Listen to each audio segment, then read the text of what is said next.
Welcome back to Cord Cutting Today, where we break down some of the biggest stories happening in the world of cord cutting and give you my opinion on them. Today, Fox News dominating television? There's a bigger story here as MSNBC and CNN struggle. About the overall state of television, we'll tell you what's happening there. Will we see a new Apple TV this year? Here's what we know. One analyst says there may not be a need for one, and it's probably why Apple hasn't released one recently. Also, are networks like USA running massive marathons of things like Law and Order and other things hurting cable television? These stories and a whole lot more coming up in a quick second. First though, if you want to find out more about any of the stories I'm about to talk about, I'll put a link to each story in the show notes and in the first pinned comment so you can read them for yourself and come up with your own opinions. I'd love to hear from you. If you're new here, do me a big favor, hit that subscribe button, hit that thumbs up. Doing one or both lets YouTube know you enjoy what we do here, so YouTube recommends our content to more people. With that said, let's dive into it.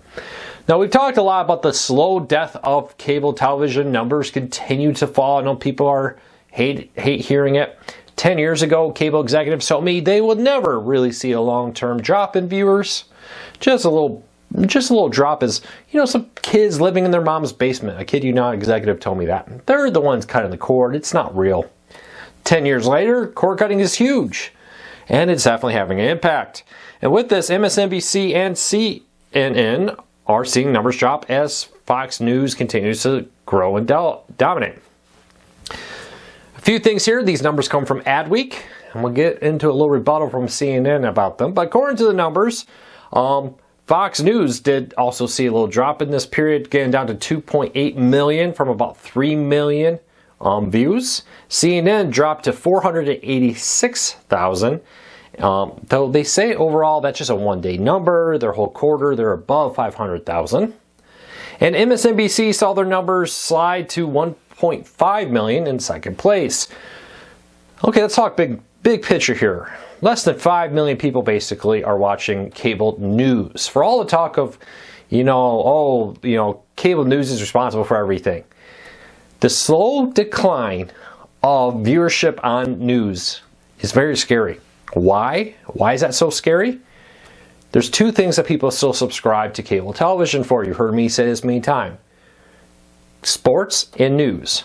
Well, increasingly, news is becoming no longer something people go to cable TV for. They're increasingly coming to places like YouTube to get the news they want, because many of these networks post that content there for free, and there's many other great content on YouTube like this. Plus, websites, social media, and more are increasingly becoming the #1 way people get their news.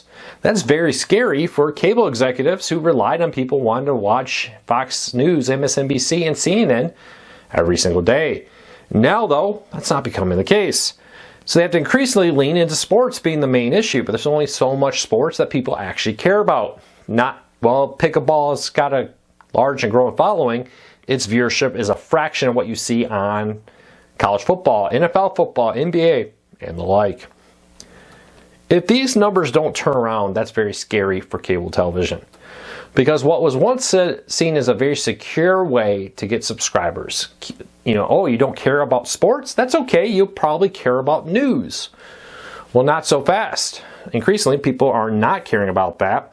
That leads us into a next story up. You're seeing now massive blocks of content. We looked at the USA Network last Sunday, from when I post this, and they aired 14 hours of Law and Order content.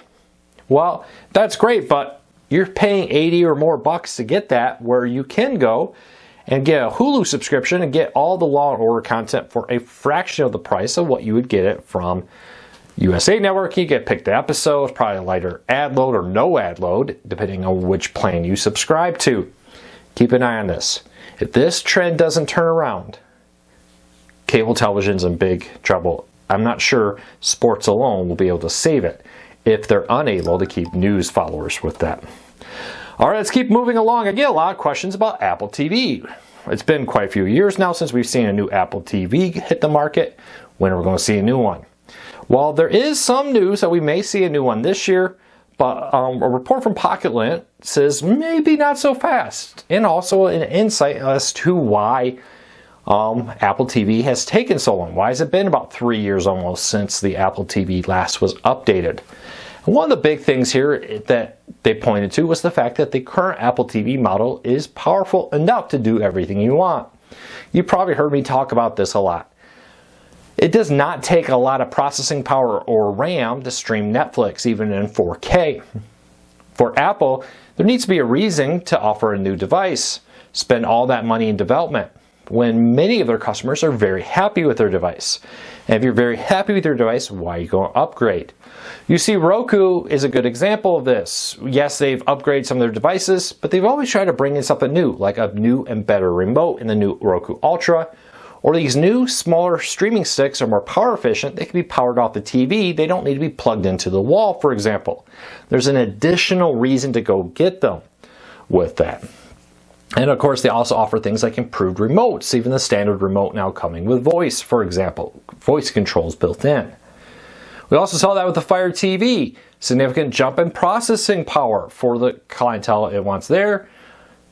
But for most part, didn't really excite a lot of people because what they have works well enough. It'll be interesting.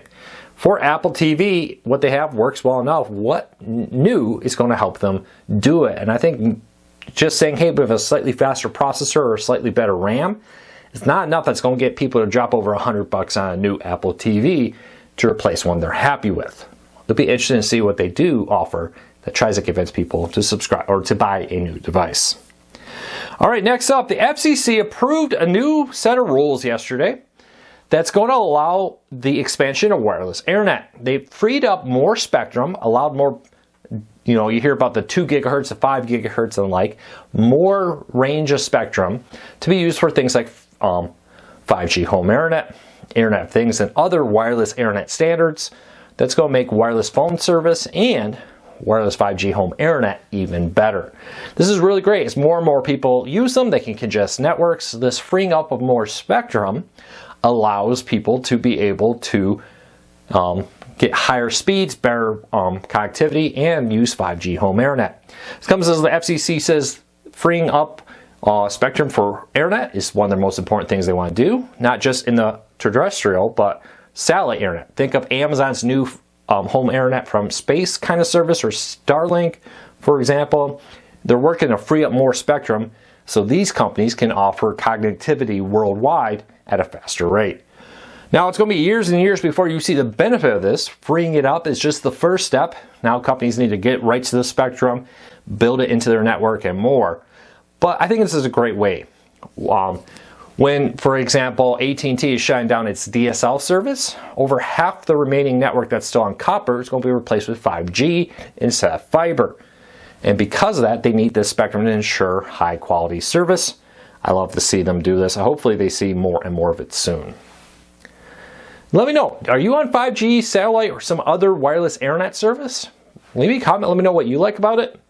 And this isn't just about home internet. This will also impact things like your car's wireless connectivity, your cell phone, and more. It pretty much will impact almost everybody who's watching this, because at some point, some wireless device is connecting to the internet you probably have, even if it's just a cell phone. Maybe not everybody, but most. All right, next up, today in TV history. You ready for this one? 31 years ago this week, The Simpsons aired its 100th episode. Can you believe it's been 31 years since the 100th episode? At the time, it was seen as a massive moment as it kind of solidified The Simpsons from just a fringe Fox show to a mainstream phenomenon that, let's be honest, it already kind of was. But to hit 100 episodes, something that many shows don't do, was quite amazing. Now they've blown way past that in the 31 years since this first happened. But 31 years ago, this week, The Simpsons aired its 100th episode. Also, hey, deal of the day if you stuck this far. Walmart's having its Walmart Plus week. If you're a Walmart Plus subscriber, all kinds of deals. But there's one here I wanted to point out for cord cutters. If you're a Walmart Plus subscriber, you can get 6 months for free of Walmart Plus, a Paramount Plus with Showtime. This is their higher plan that includes all the Showtime content. Usually, Walmart Plus includes the essential one, the basic ad-supported tier. Now, you can always upgrade for a discount fee of $5.49 to get the more expensive one, or prepay for $64.99 a year to get the ad-free Paramount Plus with Showtime included. But for 6 months, you get it for free. If you're interested in it, check out link in the show notes for more detail. But if you're already a Walmart Plus subscriber, hey, check it out. Great deal right there to use. Well, that's it for today. Thank you so much for all your kind words. If you want to, and you have a question about cord cutting, I see them sometimes in the comments here.